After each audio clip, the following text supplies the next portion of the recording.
Ciao a tutti gli amici di mattoscacco.com e ben ritrovati in questo nuovo video. Oggi parliamo del sacrificio di qualità. Per farlo ci addentriamo in una partita già in pieno mediogioco. Lo so che è molto più divertente vedere una partita dall'inizio, ma ai fini di questo esempio ritengo che sia più opportuno partire direttamente lanciati nel mediogioco. Innanzitutto, per chi non lo sapesse, cos'è un sacrificio di qualità?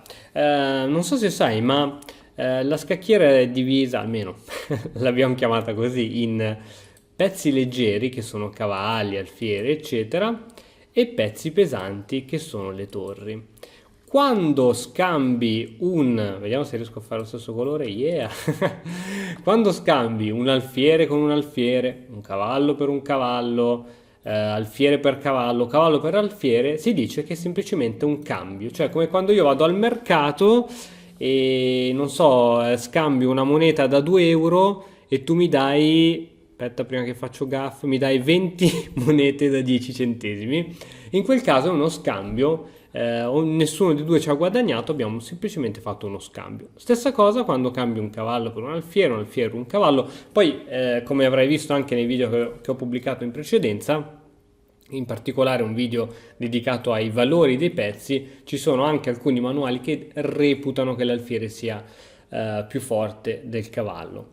Comunque possiamo dire generalizzando che è uno scambio alla pari. Quando invece vado a dare una mia torre per un cavallo o un alfiere, sto in teoria dando un pochettino di più al mio avversario perché, secondo sempre i manuali di teoria, la torre vale di più rispetto a un alfiere e un cavallo.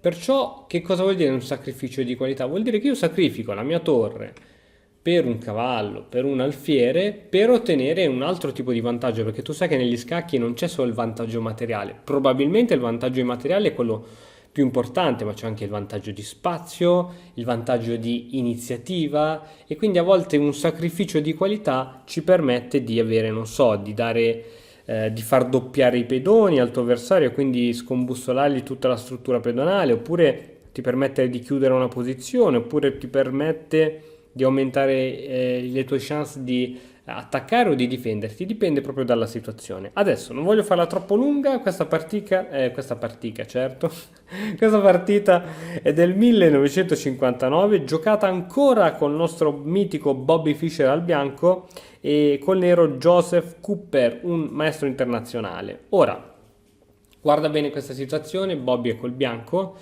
e sicuramente se sei un buon giocatore tattico avrai già visto che aleggia un sacrificio su questo punto H6, poiché ci sono alfiere e torre, la donna potrà andare in gita, insomma sicuramente c'è qualcosa su questo punto H6. Ora, qual è il miglior metodo di difesa che ha il nero in questo momento? Riesce a trovare una buona difesa per evitare l'irruzione delle truppe del bianco all'interno dello schieramento del nero? Ti lascio qualche secondino.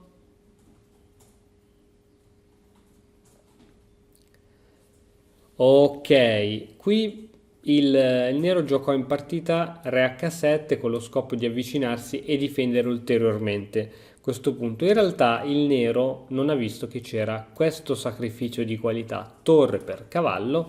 Adesso questa torre si può catturare o di donna o di pedone. Vediamo che cosa capita in entrambe le situazioni.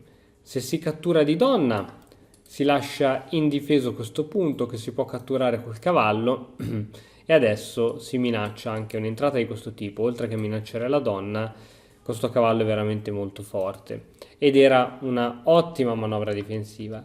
Se si catturava di pedone, appunto abbiamo ottenuto dei pedoni doppiati, ma adesso comunque questo pedone si può catturare perché qui c'è un duplice attacco, si potrebbe catturare anche dal fiere volendo, però questa è sempre una mossa molto molto interessante. Ok, quindi non è stata vista, vediamo come è continuata la partita. Re H7, alfiere 3, liberando così anche possibilità all'altra torre di muoversi. E adesso donna di 7. Peccato che qui il nero ha avuto una seconda chance di vedere ancora questo sacrificio, ed è difficile che a questi livelli un giocatore abbia due possibilità per vedere una mossa. Ancora questa avrebbe portato ad una ottima posizione per il nero, e anche il motore scacchistico concorda con un meno 1.30 per il nero. Ok, andiamo avanti, donna di 7 abbiamo detto che è stata giocata, e qui Bobby gioca cavallo in D5. A questo punto seguono una serie di cambi, cambio dell'alfiere, cambio di qua, cambio di cavallo, pedone di qua, e adesso, onde evitare anche spinte di questo tipo, poiché si minaccia uno scacco di scoperta, il nero gioca alfiere F6. Ok, siamo entrati in un punto cruciale della situazione e ti do qualche secondo ancora per vedere se riesci a trovare la combinazione che permette al bianco di andare in vantaggio. Vai!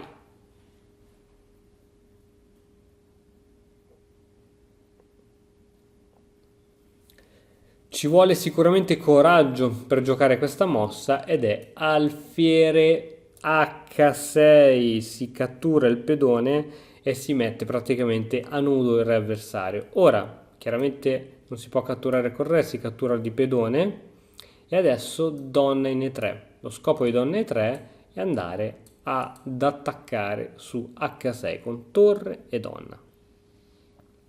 Alfiere G7 per difendere questo punto, ma c'è ora F6. Qual è lo scopo di F6? È il solito tema della deviazione, no? Se adesso l'alfiere cattura qua, io semplicemente entro qui e alla prossima c'è scacco matto. Quindi l'alfiere non solo non può catturare, ma non può neanche spostarsi, poiché se si sposta indietro c'è ancora una volta, sempre questa manovra di scacco matto in due mosse. Quindi F6 praticamente rende l'alfiere inutilizzabile. Torre H8 per cercare di difendere questo punto. Adesso non c'è assolutamente fretta, perché tanto la situazione da qui non si smuove. Torre F1 per portare tutti i propri pezzi all'attacco. Donna B5. Donna in F3. Attenzione, ci sono molteplici minacce, c'è scacco, il re va qui, c'è questa torre da sola, insomma ce ne sono veramente tantissime.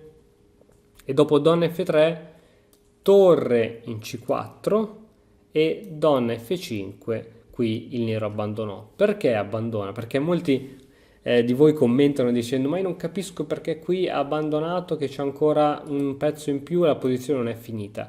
Perché quando un giocatore non ha più niente, non ha iniziativa, non ha mosse che gli possono dare una prospettiva di qualcosa, per esempio adesso è scacco, no? Bisogna per forza spostare il re, perché nessun pezzo è in grado di difenderlo, nessun pezzo. Ora, innanzitutto c'è sotto l'alfiere e si potrebbe catturare. Catturo e ora ti minaccio anche di catturare la torre. Se sposti la torre, semplicemente c'è donna per F7, poiché la donna è sostenuta dalla torre, matto. Se per esempio invece vuoi andare a difendere questo punto F7, ok, mangi la donna, così io non ti posso più dare matto su F7, ma però adesso ti posso catturare la torre con promozione. Il re va qui, adesso ci troviamo con una torre in più abbiamo attacchi di questo tipo assolutamente devastanti. Come al solito, attacco geniale di Bobby Fischer, peccato perché, come abbiamo già detto, il nero aveva delle risorse difensive come questo sacrificio di qualità, che è molto difficile da vedere, poiché è un sacrificio di qualità un po' lontano dal raggio d'azione. Qui insomma l'occhio dello scacchista va a vedere un po' queste case, no?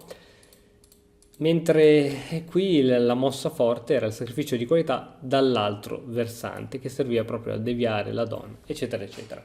Bene, spero che anche il video di oggi ti sia piaciuto. Come al solito ti invito a lasciare un like, un commento e di iscriverti al canale se ancora non l'hai fatto. Noi ci vediamo domani con un altro nuovissimo video. Ciao! E ora, per continuare, che cosa posso fare? Beh, innanzitutto ti consiglio di iscriverti al nostro canale in modo tale da non perderti le nuove video lezioni. e poi puoi vedere il video che è stato più cliccato in questa settimana. Ci vediamo, ciao!